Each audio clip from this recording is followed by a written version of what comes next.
All right, today we're going to talk about something pretty radical. We're diving into a philosophical take that doesn't just tweak the theory of evolution, it questions whether we even need it at all. It's an idea that might just change how you think about progress itself. You know, when we think about human evolution, what usually comes to mind? Maybe we'll get a little bit smarter, a little faster, over thousands of years, right? It's this slow, gradual climb. But some thinkers, well, they propose something way more dramatic. A huge leap that they say isn't just possible, but absolutely necessary. So, according to the philosopher Sri Aurobindo, humanity's story is nowhere near finished. He basically says that mental man, that's us, is just a transitional phase. We still have to evolve into a fully conscious being. But that next step, it's not what you're probably thinking. See, the idea here isn't just about us getting better at what we already do. It's not about thinking faster or solving problems more efficiently. The argument is that the mind itself, our greatest tool, actually has its limits. The next stage of being requires a completely different operating system, one you can't get to by just patching the old one. Instead, what he's proposing is a jump into what he calls a divine manhood or supermanhood. Now, these are just terms he uses to describe a brand new heightened state of being for all of humanity. This isn't just an upgrade, you guys. It's a fundamentally new type of consciousness appearing on Earth. Okay, hang on, because this is where things get really interesting. To even begin to understand this next leap, Aurobindo says we first have to step back and question the entire framework of evolution as we've been taught it. He basically throws out this huge thought experiment. What if the whole story of evolution, this straight line march towards perfection, is just a story we've told ourselves? What if it's completely unnecessary to explain why we're here and why the world is the way it is? Is there another way to look at all the evidence? And this slide, this right here, it just lays it all out so perfectly. On one side, you've got the classic idea of evolution as a ladder we're all climbing, trying to get to some perfect state. But the other view flips the whole thing on its head. What if creation isn't a climb, but more like a cosmic play? What if the goal isn't to be perfect, but just to explore infinite joyful variations?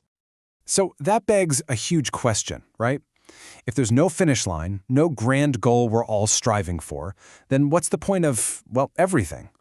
If we're not climbing towards perfection, why does this incredibly complex universe even exist? The answer, in this view, is something called divine play. The idea is that the universe exists purely for the joy and delight of existing. The divine, or consciousness, has nothing to gain or achieve.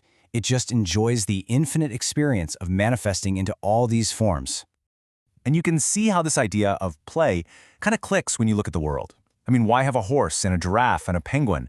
Why create a consciousness that is all about security right next to one that only craves freedom? In this view, it's all part of the universe just exploring every possible way of being, simply for the thrill of the experience. The variety is the point. Okay, so if creation is just a big cosmic playground instead of a race, who's the director? If it's not the relentless pressure of survival of the fittest, then what engine is actually driving all this change? What decides which characters enter the stage and which ones exit? Yeah, this is the million-dollar question, isn't it? If survival of the fittest isn't the main rule of the game, then what is? What's the mechanism here? Well, the idea is that it's this four-step cycle, and it's all driven by what Aurobindo calls the consciousness force and its delight. A form, any form, comes into being because this cosmic force delights in the idea of it. Once the experience of being that thing is complete, the delight is pulled back, and the form just naturally fades away. The dinosaurs are a perfect example.